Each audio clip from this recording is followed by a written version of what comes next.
Yo, what is going on, everybody?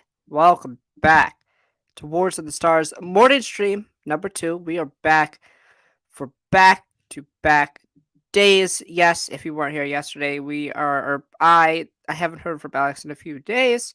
Wanted to start this morning stream thing, and I'm sure when Alex gets back to me, he will want to join in um, a little bit on this. So, yeah, we're gonna do a morning stream here, probably anywhere between 30 minutes and an hour on the weekdays, typically, if there's enough to talk about or if there's something really cool that I want to talk about. Obviously, I want to do this because I don't have as much time anymore since I'm in university and I'm on a break right now. So, yeah, I mean, yesterday we talked a lot about the DCEU. Um, and what's going on there with Gunn and Cavill. Um, and today we also talked a little bit about Skeleton Crew and a little bit about Ahsoka. But today, we're mostly going to focus on Ahsoka. We're mostly going to talk about the Ahsoka show and a wild report for Making Star Wars. And Making Star Wars has put out some great stuff about Skeleton Crew uh, and a little bit about Ahsoka. He was dead on um, with a lot of the stuff with Kenobi. Mando 3, he's probably going to be right on. He's got really good sources. He goes directly to these set locations, typically. So, yeah, this is going to be a nuts story if you haven't heard it already. So let me get this up here real quick. Let me share the screen. There we go. Star Wars Ahsoka exclusive. Young Ahsoka and the World Between Worlds. Now, I think the bigger thing here doesn't necessarily have to do with Ahsoka, but as we read, you will see what I mean most likely. All right, let's start with the first couple paragraphs here, because we'll discuss this first. During the production of Star Wars Ahsoka, there was a code for a character I am reluctant to share at the moment. But through this code, I was able to figure out and confirm Ahsoka Tano had different code names for the different eras of her story, using different actors for these moments. This was my first hunch that we would see Ahsoka in different eras of her life to some extent. But before you think that's all this is, the story takes a sharp turn. To be clear, there is another young actor playing Ahsoka Tano in Star Wars Ahsoka, and it is not the excellent Rosario Dawson, nor is it fan favorite actress Ashley Eckstein. I cannot confirm if Ashley Eckstein is voicing the young Ahsoka at this time. To be clear, these are glimpses or small sequences, and Dawson will play Ahsoka during the majority of the story. So right here, obviously, making Star Wars, Jason Ward is iterating the point that we are going to see a young Ahsoka. We are going to see flashbacks in the story. I think that's very essential, especially since this character is mainly a cartoon character, right? They are not a mainstream live action character. We've only seen Ahsoka in 2 episodes of live action Star Wars. She hasn't been in a movie, so as the general audience is pretty new to her character, right? It probably won't find the time to watch a cartoon, right? The only things they know about her is she's a Jedi and she has connections to Luke Skywalker, and that she knew Anakin, right? That those are the only things. But the larger, bigger Star Wars audience obviously knows Ahsoka Tano since they watch the Clone Wars, but the larger mainstream audience really doesn't. So this is very essential. It makes a lot of sense to have these flashbacks. And I know as the general audience, these may be things we have seen or things that look similar to things we have seen. But for the mainstream audience, it's going to be a necessity. So let's continue to read. So here we go. Here are the errors that we will see. We, the audience, will get glimpses of Tano and other times and eras via the World Between Worlds.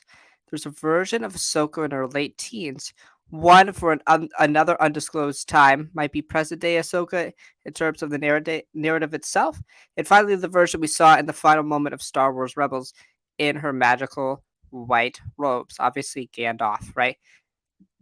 So yeah, before we get into that, because the next thing is pretty big. So I want to discuss the world between worlds itself. I personally do not like the world between worlds. I'm not a huge Star Wars Rebels fan as it is. I think the show, especially online, is massively overhyped. I don't think the characters are that strong. You could argue Thrawn's great. Thrawn is great. I don't disagree with that. And I'm glad people like the show for sure, but I do think it is overrated. It's just my opinion, right? I could be totally wrong. But when you compare it to Clone Wars, again, they have the same problems, right? Both start off slow, but I think the Clone Wars at its peak is much better, much higher quality, right? Because I feel like everybody says with Rebels, well, season 3 and season 4 are good. I'm like, really? Compared to even season 3 and season 4 of the Clone Wars, I don't think it's as good, right? I don't think that. I have watched the entirety of Rebels, right? But what holds Rebels up, in my opinion, is the characters we've seen before. Clone Wars doesn't really rely on that, right? It has to rely on Ahsoka, Obi-Wan, and Anakin. And I understand that Anakin and Obi-Wan are from previous mediums. But Rebels also struggles with villains. You can't bring in Vader and then have somebody else. They brought in Vader way too early. They brought in Vader in season 2, and we never see him again. That's a big problem. But that's my rant about Rebels. But here's my rant now about World Between Worlds. I know it's not time travel, but also it is time travel. You're just twisting. It's not exactly time travel. We understand that, but it can be used as a form of travel into different places. The World Between Worlds, you hear stuff from the sequel trilogy, the originals. I just don't like it. It's a murky territory because theoretically you could jump anywhere, right? Even Ahsoka says it to Ezra, right? Theoretically speaking, Ezra could have jumped in and saved Kanan, but altered the events. That is time travel. That is altering the past, right? So I do disagree when people say it's not time travel. Like it's totally can't be time travel, but really it is. It's just a different form of it, right? There's iterations or forms of time travel. It's not. It's also really complex to how this thing works and how you know there's portals there. How do you jump through them? Right? You obviously have to be in it. Somehow Palpatine was able to conjure up a portal. Uh, maybe there could be an explanation since Ahsoka is the daughter itself, right? Morai is obviously with her all the time.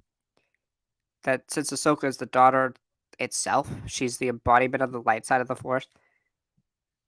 That the portals are open to her because we know at the gate that opens them is the father, the son, and the daughter. So that could be an explanation. With Palpatine, he has so much Sith alchemy, Sith magic that he knows. It makes logical sense how he could conjure up a portal. So I think that's going to be the logical explanation there is that since she's the embodiment of the daughter, she has a gateway to this world between worlds. Or if you could make the explanation since she's been there already, it's much easier for her to tap into that. So it's going to be really interesting to see how that all plays out. But let's continue reading. My Darth Vader sources have confirmed Ahsoka will fight Darth Vader in more than one way. And Hayden Christensen required some training for a sequence in the series because we will see his face again on screen. Wearing the same costume he wore on Mustafar in Revenge of the Sith. We will see possible outcomes for Ahsoka's life and how, in essence, no matter what, they all lead to a particular moment in her story. If Ahsoka had returned to the Jedi Order, she would be the one fighting Vader on Mustafar, having the high ground, not Obi-Wan Kenobi, because what happened had to happen to get Tano where she and the Skywalkers needed to be. I can also confirm Hayden Christensen filmed fight scenes with Clone Wars Ahsoka in this scenario. Wow. This is massive. Right? No, for one, Hayden being back again. We kind of knew this was going to happen. We didn't know in what type of role quite yet. We didn't know in what type of role. We speculated Force Ghost. We speculated flashback. We get the inclination here that it's going to be a flashback, but it's a flashback that didn't happen, but a flashback that would have happened if Ahsoka had stayed with the Jedi Order. And it's always been a big what if, right? What if Ahsoka stayed? What if Ahsoka stayed with the Order? What if Ahsoka left with Anakin instead of going to Mandalore? What if Anakin went to Mandalore? You know, right? All those what ifs. This right here, again, truly establishes the fact that Anakin Skywalker, no matter what path he chose, was destined to become Darth Vader. That was his destiny, to become Vader. The only thing that was going to prevent that was if Qui-Gon was his master. That's it. That's the only explanation we have. And even if Qui-Gon was his master, we still don't have a definitive answer. But now, seemingly, we have a definitive answer that even if Ahsoka Tano had stayed with the Order, came back with the Order in the events of the Siege of Mandalore, Anakin Skywalker would have turned into Darth Vader no matter what. And we also now know that it would have been Ahsoka Tano herself fighting Anakin Skywalker on Mustafar in the events of Revenge of the Sith instead of Obi-Wan Kenobi. Wow. Nuts. I cannot wait to see this. This is going to be insane. Just thinking about the fact, because Obi-Wan and Anakin is, in my opinion, the most iconic fight. Or one of, right? I think Luke and Vader and Return of the Jedi is my favorite and most iconic, but I think really close seconds, Obi-Wan and Anakin, especially for our generation, my generation. Millennials, you know, Gen Z.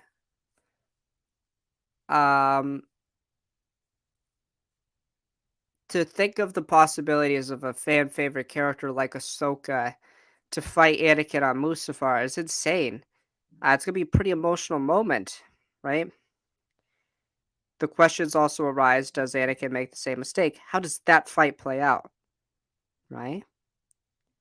I get the inclination here that the fight plays out the same because he has to become Vader, as we see him.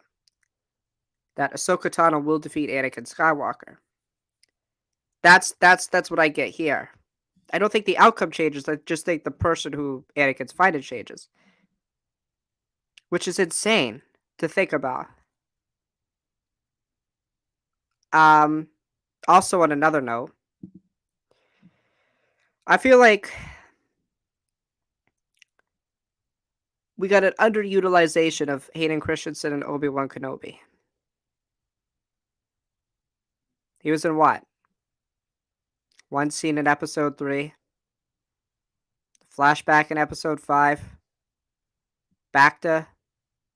And then you saw half of his face? I don't know. 6? 7? What? Minutes of screen time?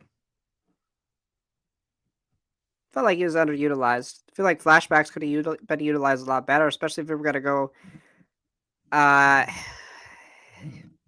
you could have done the Book of Boba Fett thing, right? Where you had Obi-Wan at the back to think about these flashbacks, right? I think that could have been useful. I don't think we got enough of Hayden, especially the way you marketed it as Hayden's return. 7 minutes is not a return, it's a cameo. Yeah, sure he's in a suit. Sure he fought him. And we know that. But you understand what I'm saying? I feel like for the way they marketed it, kind of oversold it, right? They oversold it. And we as fans were somewhat disappointed. I mean, I thought he was great for the limited screen time he had. But they overshot it. And they overshot everybody's expectations. With this, I really hope that's not the case. And if that Dave and John, more specifically Dave, because this is his baby, we have to remember, Dave doesn't write a lot of The Mandalorian, right? Dave wrote season 2, episode 5, and I believe that's it. He's directed 3 episodes of The Mandalorian. And he directed an episode, or he wrote an episode of the Book of Boba Fett. I believe he wrote the one where Ahsoka was in it. Which comes as no surprise. So Dave, I would presume, is going to write this entire show. Has written this. He already has written because it's done filming almost, or it's around done filming. Yeah, because they started production in May, I believe, right? Yeah, May. Right around the time of Skeleton Crew. So yeah, like, this is Dave's baby. I think Dave understands the importance of bringing Hayden back. I think he understands the importance of the character of Anakin Skywalker. And I think he's going to be more properly utilized in this show. I really truly believe that. So, I mean, pretty nuts, right there. So let's continue reading this. Through the world between worlds, it seems present-day Ahsoka will learn that Anakin Skywalker was destined to take the path he did, and we, the audience, will see aspects of those outcomes, and in some of them, we see live-action Clone Wars era Ahsoka Tano, played by a new actor, in duel with her former Jedi Master, taking the place of Obi-Wan, in the reality that never was. That's really cool, as we already stated, the what-if type of scenario. Yeah.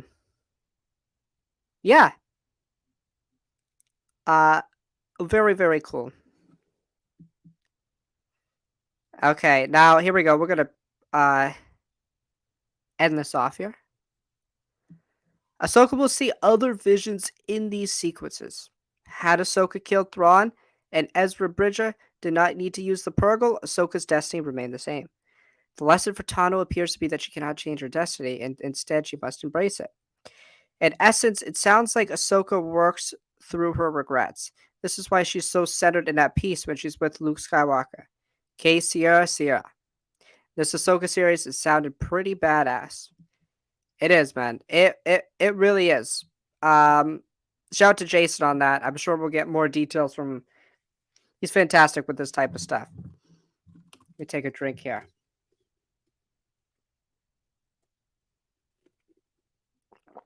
He's fantastic with this type of stuff. Excuse me. Ooh. Jeez. Okay. Yeah. So a dream-like sequence in the world between worlds where Ahsoka Tano is going through her life's worst moments, essentially, dealing with her regrets, but realizing that no matter what her path she is on was destined to stay the same.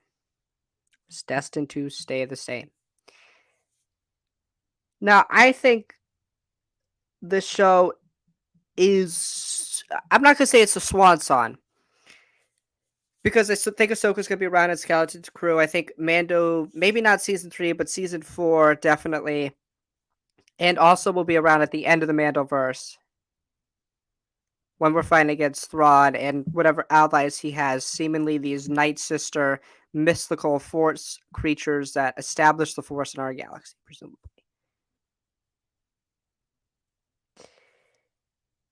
This will be kind of the culmination of Ahsoka's main story, right?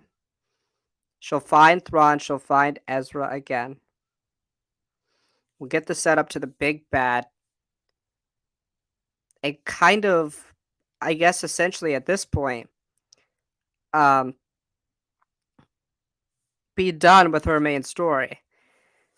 Because I think we won't fully understand what the end of her story is. We'll understand that her destiny has led her to this point, but I think Ahsoka, through the world between worlds, it will be something where we don't know as an audience. She will only see it, and we'll have to try to piece it together that she's gonna die. I think the most poetic thing for her would be a moment where she saves Luke Skywalker. I've said it since the beginning, since we learned that this Mandoverse was happening. I think a dark side Ezra makes a ton of sense. Just to have a comparable Force user threat. And also, we could use one of those Night Sisters that are rumored to appear, like the origins of the Force, and like a original Force user that Thrawn has from the unknown regions of the galaxy, as we talked about yesterday on the show. Starting to theorize now, and it's kind of starting to piece together the idea that the unknown regions is where the Force really started, and that the Force and its mythos moved into our galaxy, and for thousands of years, it started to disappear upon the people that the Force didn't originate in our known Star Wars galaxy, originated in the unknown regions, and that's why the Sith have shrines like an Exegol. That's why there are Jedi relics out there. That's why Luke is so obsessed with the unknown regions. Uh, because he will learn through this Mandoverse era and through the big battle that happens here that the Force and their users really originated outside of the galaxy. And those ancient Force users, as they call, that originated the Force in this unknown region are starting to come back, right? And that's why Exegol is out there. And how this unknown region could kind of set up the future of Star Wars with Rey and post sequel trilogy stuff. And it could also set up the past with the Old Republic. Why did they fight in the unknown regions? All that sort of thing. Why is there a Sith shrine on Exegol? Like, what did the old, like Bane, like Revan, like all of these characters, Bastila, like all of these characters? Why is there a shrine in Exegol? Why is the unknown regions a thing back then, but wasn't so much now? And kind of was uncharted territory for the galaxy. What happened? And we can learn that, right? And I think that would be really interesting. I think the Mandoverse could set up the past events, like way past, like Old Republic past, and also can set up the new era, the post sequel trilogy era, where maybe we go to this unknown region to explore more of the Force that's out there than even we knew about. But back to the Ahsoka thing. I've always said that Ezra being like the right hand man to Thrawn would make a lot of sense. I still think it makes a lot of sense, even if we're gonna have like a Force army with Thrawn. I think what would make a lot of sense, and this would make a lot of people cry. Hey, what's up, Derpy? How we doing, man? Would make a lot of sense is if we had Ahsoka Tano sacrifice her life for Luke Skywalker. I think that's the way it should go. I think that would be pretty poetic. Anakin would give his life for Ahsoka anytime. Um, and Ahsoka doing it for Anakin's son would be very, very poetic, and I think would make a lot of sense. Would really work. But I think Ahsoka knows how she's going to end, how her story is going to end through the world between worlds. We as an audience won't know that, but I think she will know. That's how it's going to end for her. So yeah, man, a really, really good tidbit. Hayden coming back big time again. We knew that, but him in his Mustafar outfit, fighting not Obi-Wan on Mustafar, but Ahsoka in a reality that never happened, sounds pretty, pretty wild. And it's gonna be a pretty emotional moment, I think, for sure. Um, really, really excited if that is true. I believe also making Star Wars. I think he's edited that article since. or I was reading something else that Ahsoka is going to be 8. I can pull it up actually. Uh, yeah, let me pull it up here. Uh,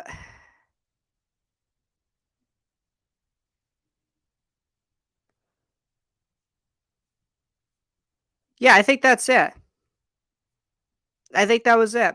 Those were the big points that we got. The world between worlds. Ahsoka understanding like her destiny will not change. Anakin's destiny was set even if Ahsoka came back. I think that's something important to establish by Dave, and I really appreciate that. Yeah, uh, and I believe these are true. I believe these are true. So I have no doubt in my mind. Um, and I really like this. You know, I'm not a huge fan of the world between worlds again, but hey, man, if it's gonna be something as dope as this, why not, man? Why not? Why not do it? It sounds pretty dope. Um, and yeah, I just really excited. Next year again, going to be a massive year for the Mandoverse. We got the Mandalorian, Ahsoka, and Skeleton Crew. I really feel like next year, by the end of Skeleton Crew, we'll be at the midway point of the Mandoverse because at that point we would have 3 seasons of the Mandalorian, the Book of Boba Fett. Which, by the way, when we look back on the Mandoverse, when it's all said and done, when we get that final big culmination with Thrawn and the rest of our allies, uh, when we get that, we'll be like, "What the fuck was the Book of Boba Fett doing there? Why did that need to be there? That could have been just a movie, just telling a Disney Plus feature, telling us what's up with Boba. You didn't have to make us sit through 7 weeks of that." Or 5 weeks. Again, I appreciate some of the story. Uh, yeah, I appreciate some of the story, but man, the Book of Boba Fett is rough, rough. So we would have 2 seasons of The Mandalorian, the Book of Boba Fett, the third season of The Mandalorian, Ahsoka, and Skeleton Crew. I think that's when we'll be at the halfway point. That would be six seasons of television, right? 6 seasons of television, numerous hours of content, right? And then we'll get. I would like a midway point film, but I don't know if they're gonna do that. I definitely think we'll get a culmination film, right?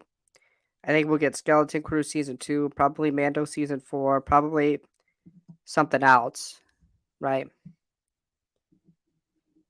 And then by I don't know 2026, 2027 on Disney Plus, you'll see a feature film that ends off this universe. 10 years, 7, 8, 9, 10 years in the making since the Mandalorian season 1. And that's how you end the Mandoverse. You'll have the story in between episode 6 and episode 7. We'll have a better understanding of why Luke wants to explore the unknown regions.